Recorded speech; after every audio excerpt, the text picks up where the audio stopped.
Tá dando para ver direito. Pois bem. Então, pessoal, quando a gente fala de reforma agrária, quem determina a reforma agrária não são as pessoas, é a lei, certo? Está na lei. A terra que não produz, ela é passiva de reforma agrária. Desde que, se por um acaso ela tiver construído, tiver alguma benfeitoria nela, essa terra aí tem que ter indenizado. Então vai lá a Cauane, né, Cauane, que está ali com o pretinho básico nessa fotinha ali, e a Cauane vai lá e compra 1.000 alqueires de terra. Pagou bonitinho, terra certinho. Mas ela não produz nada. A Cauane estava dormindo, quando eu falei o nome dela, ela acordou, né? E tá tirando a remela do zóio ali agora, beleza. E aí, o que acontece? Olha, ela comprou, eu comprei com meu dinheiro, eu faço o que eu quiser. Não, a lei não fala isso. Você tem que trabalhar a terra. Mas ela pode ser desapropriada? Pode. Ela pode ser desapropriada, sim. Mas eu vou ficar no prejuízo? Não. Aí é outra questão. O Estado vai te indenizar. Só que, geralmente, o Estado te indeniza como? Em 20 anos, em 10 anos, em 15 anos e tal. Mas o Estado indeniza, certo? Mesmo se a terra for do Estado, o cara foi lá e ocupou uma terra do Estado. Ele fez benfeitoria. O Estado desapropria. Ele vai receber pela benfeitoria.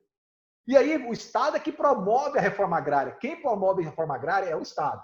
Só que o Estado, ele é muito amoroso, né? Mas na dele, etc. Não faz nada, porque não é do interesse. Aí foi onde surgiu grupos que lutam, que pressionam para que ocorra a reforma agrária. E dentre esses grupos, o MST. Que era um grupo de luta por terra, acabou virando um grupo político. E isso é ruim. Né? Sobre a questão política. Aí você tem uma questão ideológica por trás. Mas isso é um assunto mais amplo, eu não vou falar agora, ok? Então, reforma agrária é isso, pessoal. Reforma agrária não é tomar terra, dar terra para vagabundo, que vagabundo que vê, não. É tornar a divisão de terra mais justa. Certo? Buscar políticas, porque a terra pertence ao Estado. A terra não pertence à pessoa, a terra pertence ao Estado. Boa parte da terra. Lógico, se você comprou, sim. Aí você tem, na lei também, vai falar de quê? Vai falar da garantia da propriedade privada. Né? Mas essa propriedade privada ela tem que cumprir sua função social. É a mesma coisa que você comprar uma casa. Se você comprou uma casa, certo? Não morou na casa, não mora na casa, não paga o imposto, a sua casa pode ser, sim, ela pode sofrer um processo de desapropriação. Então, nós temos essas particularidades na lei, nós temos que entender dessa maneira. Tá? Isso é reforma agrária, para reduzir a concentração de terra no Brasil. Ok? Então tá aí, né, o que fala, né? Função social é cumprida quando a propriedade rural atende simultaneamente segundo critérios grau de exercício estabelecido em lei. Né? Então, ou seja, gerar emprego, gerar renda, aquilo que eu falei. O cara tem 1.000 alqueires de terra ali, 1.000 alqueires de boi. Ele gera emprego? Talvez lá ele gera pouco. Mas aqui na cidade ele vai gerar na casa agropecuária, na casa de ração, né? Então, no posto de combustível, ele está cumprindo a função social da terra. O emprego não tem que ser gerado lá, mas ele tem que produzir, fazer a economia girar. Ok? Já saiu, Cauã? Então, tá aí, né, o termo utilizado para a retribuição fundiária em um estado, quando há a concentração de terra nas mãos de uma pessoa ou de poucas pessoas. Né? Então, quando se concentra na mão de poucas pessoas, de uma pessoa, nós temos, então, o que nós chamamos de latifúndio, que nós já explicamos aqui. Bom, dando continuidade rapidamente aqui, Revolução Industrial. Só lembrando, se eu estou falando com vocês aqui agora, se vocês estão vendo aí meus lindos olhos cor de mel, né, galera? Bonitão, né? Tem gente que adora esses olhos cor de mel, né, Cauane? Maria Paula, né? Raíssa! A Raíssa é apaixonada nesses olhos cor de mel. Sai eu mesmo tirar a Raíssa da cama de 5 horas da manhã. Dentro das 5 horas, ela tá se dormindo, a expectativa. Eu sei que tá. Bom, né? Difícil. Olha o Tiagão ali, ó. Kennedy, Kirley, Felipe Ló, né? Daí a Raifone, Leonardo, galera, bom. Pessoal, então olha só. Outro assunto nosso é a Revolução Industrial. Se eu estou falando com vocês, se vocês estão aí apreciando a minha beleza, só é possível graças à Revolução Industrial. Se você não está na beirada de um córrego nesse momento, lavando roupa, em uma... esfregando lá a roupa na mão, Júlia Borges, Thaís Martins. Isso se deve à Revolução Industrial. E ainda tem a cara de pau de falar, essa máquina, ela só centrifuga e não sei o quê. Ela deveria passar a roupa também, né? Se nós temos essa máquina, Liliane, é porque nós temos Revolução Industrial. Raíssa Natiele. Então, pessoal, se não fosse... O que é a Revolução Industrial? Adriele, princesa, que está aí princesa, né? Vestido de princesa. Revolução Industrial é justamente isso. Foi um acontecimento histórico que possibilitou modificações no processo produtivo. Tudo era feito aí à mão. A máquina começam a produzir. Dessa maneira, Revolução Industrial veio para alavancar a produção. Veio para fazer com que se produza cada vez mais. Reduza o tempo de produção. E aumente a produtividade. Também, juntamente, vem o aumento da tecnologia. Né? A Revolução Industrial, muitos colocam a Revolução Industrial no século 1770. Mas não quer dizer que foi ali no século XVIII. Foi um processo que vem acontecendo. Assim como nós estamos acontecendo agora. Novos processos estão vindo. Ok? Pois bem. Então, o processo, de acordo com os acontecimentos, com a energia, com o produto da matéria-prima, nós podemos dividir a Revolução Industrial em 4. Primeira Revolução Industrial vai acontecer na Inglaterra. A Inglaterra tinha todo o recurso, né, tinha todo o capital para produzir, para reestabelecer essa produção. Então, ela vai acontecer lá na Inglaterra, na Revolução Industrial. O maior símbolo da primeira Revolução Industrial é a máquina a vapor. Tá? A produção da máquina a vapor. Exemplo, Titanic. O que é máquina a vapor? Aquela máquina que tudo era movido ao vapor, ao carvão, né? A queima gerava vapor que exercia uma tarefa. Se você olhar a sua panela de pressão, a válvula fica né? Aí se for ali, se botar um novelinho, ele rola uma linha. É um serviço a vapor. Certo? É só um exemplo para a gente entender como funcionam essas máquinas a vapor. O vapor gerando uma força. Na primeira Revolução Industrial, vai acontecer na Inglaterra, e a energia principal era o quê? O carvão mineral. Certo? Depois, a matéria-prima na primeira Revolução Industrial era o ferro. Foi marcado principalmente pela indústria têxtil, produção de tecidos. Já no século XIX, vem a segunda Revolução Industrial. Tá? Aí já começa a mudar. O ferro, a principal matéria-prima já não é mais o ferro, é o aço, que é uma mistura de carvão e ferro. A energia já não é só o carvão, é também o petróleo, a fonte de energia. A produção já não é mais produtos básicos, como alimentos, tecidos, roupas, calçados, mas começa a produzir produtos duráveis, bem duráveis, como, por exemplo, é a grande marca da segunda Revolução Industrial, é a produção automobilística. E nessa produção automobilística, duas correntes é muito interessantes, o chamado Fordismo e o Taylorismo, o Toyotismo. O Fordismo é idealizado por Henry Ford, norte-americano, onde ele vai propor a produção em massa. Tudo é produzido em massa, produz-se muito. Linha de montagem. Então você tem aqui uma esteira que vai passando, um cara só põe a roda, o outro só põe o parafuso, o outro só aperta. Se você trocar de lugar o que põe o parafuso e o que aperta o parafuso, ele não sabe, porque não sabe o que apertar o parafuso, ele só sabe pôr o parafuso. Da mesma forma, o cara que põe o parafuso, ele não sabe o que está lá no final. Tempos modernos, o filme, tá? Com Charlie Chaplin. Isso é a linha de montagem. E os carros saíam tudo iguaizinhos, todos iguais. Um fato curioso é que os ingleses preferem o volante do lado direito. Os Estados Unidos fazem do lado esquerdo. Dane-se. Eles não queriam nem saber. Se o cara fosse grande, pequeno, magro ou gordo, o carro era da mesma maneira. Certo? Não tinha... não se adaptava a cada uma, a necessidade de cada um. Aí vem... E outro detalhe, estoques. Tinha muito estoque. Por quê? Porque a produção era em massa, era rápida. Aí vem um cara, né, vem o Toyotismo. Toyotismo de Toyota, japonesa. Fala, não, parado não é assim não. Nós vamos fazer os carros mais personalizados, certo? Mais a cara de cada um. Da Raíssa vai ser assim, mais delicado, porque a Raíssa é muito delicada. Né? A Sara, que é muito bruta, né? Vai ser um carro assim mais... Né? Estoque, sem estoque. só a quantidade necessária de acordo com a encomenda. Não vão produzir nada para ficar em estoque, e nem mercadoria em estoque.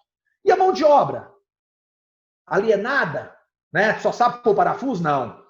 O cara tem que ser dinâmico, tem que ser flexível. Ó, hoje não tem parafuso para pôr. Hoje você vai apertar a porta. Beleza, eu tô aí. Ah, hoje você vai fazer a pintura do carro. Beleza. Entenderam essa questão? Aí é o toyotismo. Até hoje, se você pegar carros japoneses e carros estadunidenses, você vai ver diferente. Os carros japoneses, eles são mais detalhados, né? Os acabamentos são melhores. É bonitinho ele, nem parece. Parente. Pois é, aí o que acontece? Essa é a diferença dessas duas linhas. Então, o toyotismo com a sua linha de montagem e produção em série, né? E o toyotismo mais dinâmico, a produção mais integrada, certo? Mais flexível. Aí vem a terceira revolução industrial. Aqui, na segunda, na linha de montagem, quem fazia o trabalho? O ser humano. Muita gente trabalhando, muita gente. Na terceira revolução industrial, começa a automatização. O que quer dizer isso? Aquele serviço repetitivo, né, que só pessoas não tinham muita capacidade faziam, né, botava parafuso, outra porta, começa a ser feito por quem? Por robôs. Aí, nesse processo, só lembrando, aqui na segunda revolução industrial, ela vai se espalhar para Estados Unidos, países da Europa, Japão. Na terceira revolução industrial, esse processo mais voltado para a linha de montagem vem para os países pobres, principalmente para o Brasil. Vieram várias empresas para o Brasil. Nos Estados Unidos, começa a terceira revolução industrial do Japão, que é a automatização, robótica, certo? Graças ao toyotismo, né? Vai introduzir a robótica. O Brasil ele só vai revolucionar quando o Japão, os Estados Unidos está começando o seu processo de industrialização, já está na terceira revolução industrial, o Brasil começa a sua industrialização aqui, meados do século XX. Né? Aí eu já tenho a produção automatizada com robôs, computadores para desenhar os carros, para mexer na pintura, né? O processo de execução é muito intenso. E nesse momento, o que acontece? Os países ricos passam a sua linha de produção para os países pobres. Pensam lá, executa aqui. Quem ganha mais dinheiro? O dono da Microsoft, que desenvolve os programas, ou o dono, ou o cara que é dono de um computador? Né? Software e hardware. A cabeça pensante. Eu tenho um computador, eu compro um computador R$2.000. Eu tenho um software que vale R$500. Só que um software eu coloco em 1 milhão de computadores. É assim a execução. Quem ganha mais dinheiro? Quem pensa o produto ou quem monta o produto? Então, hoje se pensa lá, se produz aqui. Mas por que se produz aqui? Porque a mão de obra é barata. Os incentivos do governo é melhor. Então é por isso. Não vai querer ser bonzinho, não. São bonzinhos, mandou as empresas para o Brasil. Negativo. É o tal do colar colou. Se nós observarmos uma coisa muito curiosa. O mesmo Gol que é vendido no Brasil por 45 mil, ele é vendido no México por 26. Raíssa até travar, travou. Vamos passar. E aí vem a quarta revolução industrial. Né? Essa quarta revolução industrial é a que nós estamos começando a vivenciar agora. Tecnologia extremamente avançada, biotecnologia, nanotecnologia. O que é nanotecnologia? É a possibilidade que nós estamos aqui. Muitos de vocês estão com computadores na mão. O meu computador que eu estou aqui, ó, o meu PC, que tem 8 GB de memória RAM, um HD de 1 tera, né? 3.0 de processador, é o computador, o celular de muitos de vocês, né? Só lembrando que nessa revolução industrial surge uma terminologia legal, a burguesia, né, burguesinha, né, Clara? Pessoalzinho com iPhone aí, ó, a burguesia e o proletariado. Quem é a burguesia? Os donos dos meios de produção, o cara que tem a bufunfa. Quem é o proletariado? O trabalhador, que só tem a sua força de trabalho, o seu salário. Ou seja, quem possibilitou pegar um computador desse tamanho aqui, do meu, e jogar na mão de vocês? Essa quarta revolução industrial, nanotecnologia. Não é nem micro, é nano. Vocês estão entendendo? Então nós estamos indo para a quarta revolução industrial. Né? Daqui uns dias nós temos tudo na palma da nossa mão. Graças a nanochips. Tá? E essas novas tecnologias, as fontes de energia são diversas. Energia eólica, solar, né? Principalmente sempre buscando energia limpa. Energia nuclear, ok? Bom, então é só para a gente fazer essa geralzona sobre a Revolução Industrial. Lembrando que a terceira Revolução Industrial chega ao Brasil, né? E aí está aqui a industrialização brasileira. Diminuir aqui. Rian continua sem camisa lá, moção. Seduzir quem Professor quer Renato, saber. Oi. depois se o senhor puder aí dar uma finalizada, nós estamos indo para outra. Já? Tá, finalizei aqui então. Pessoal, só rapidinho, né? Nós tivemos aí o contratempo de cair. Industrialização brasileira, no Brasil, a nossa industrialização ela vai acontecer a partir de 1930. Quem industrializa o Brasil? Getúlio Vargas começa. Com a crise do café de 29, Getúlio Vargas então resolve industrializar o Brasil. Qual é o modelo? Substituição de importação. Ou seja, ao invés de nós comprarmos de lá para utilizarmos aqui, nós iríamos produzir aqui. Então, o grande incentivador da industrialização no Brasil é Getúlio Vargas, tá?